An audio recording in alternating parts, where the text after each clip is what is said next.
Hindi patapos ang misyon ni former 4 Division World Champion Donnie Ahas Nietes sa kanyang boxing career kung saan target niyang muling maabot ang pagiging world champion sa kabila ng kanyang edad.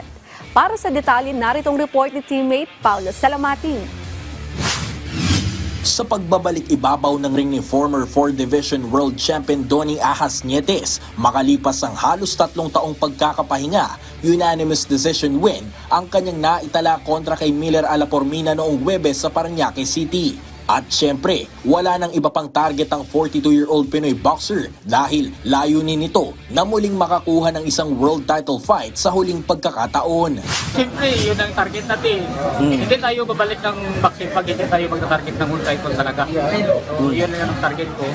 Kaya ako nagbalik muli para makasingit ako ng world title.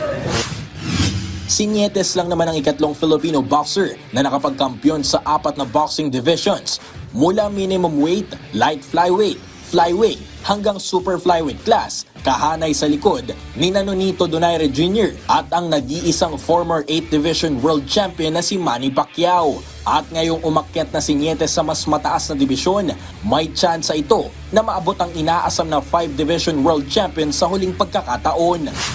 Magpa-world champion ulit. Pero pag hindi na mag-world champion ulit, retire. Hang up the gloves.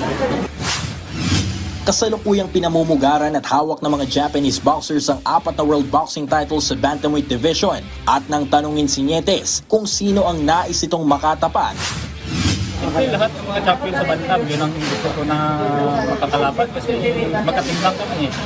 Lahat ng champion dyan, pwede ko kalabanin. matapos ang kanyang matagumpay na laban, walang balak magbakasyon si Nietes at nakatakdang sumalang agad sa pag-iensayo para sa posibleng laban nito sa Japan sa darating na Mayo. Paulo Salamatin para sa Atletang Pilipino, para sa Bagong Pilipinas.